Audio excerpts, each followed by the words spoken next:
What's wrong with you వాణి? అసలు ఏమీ బాలేదు. I don't like this 96 job. I fucking hate it.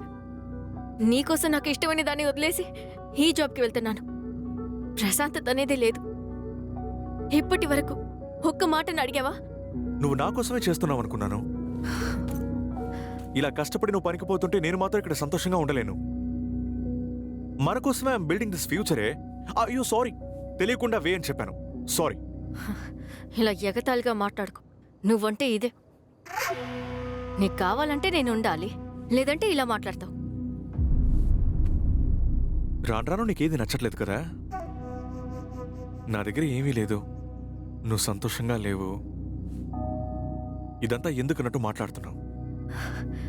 ఇలాంతా మాట్లాడుకురా, చాలా తప్పు. You know that I've been with you through every shit.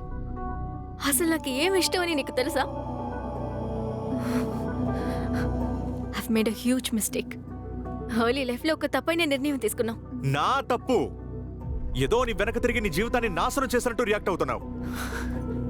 నీకు it's your life, your sadness, your happiness, your money, అంతా యోర్సే. ఇందులో నేనెక్కడున్నాను రా? ఎప్పుడు నీ వెంటే తిరుగుతూ ఉండగలనా? పంచేయక్కర్లేదా? ప్రాక్టికల్ గా ఆలోచించలేవా? నేను హ్యాపీగా లేను, సంతోషంగా లేను, అస్సలు లేను. Feel like I fucking should get a divorce and get out. ఏమన్నా డివోర్సా? తీసుకోవే, తీసుకో. సంతోషంగా సైన్ చేసి నీ మొహాన్ని విసిరేస్తాను. తీసుకువెళ్ళు, వెళ్ళు. నీకు అసహ్యంగానే లేదా? అసలు ఎలారా నాతో ఇలా మాట్లాడగలుగుతున్నావు? ఇంత టాక్సిక్ గా ఉన్న నీతో ఇంకెలా మాట్లాడమంటావే నన్ను? నువ్వేరా టాక్సిక్. నువ్వు ఒక చెత్త. నా లైఫ్ లోంచి వెళ్ళిపో. Just leave me.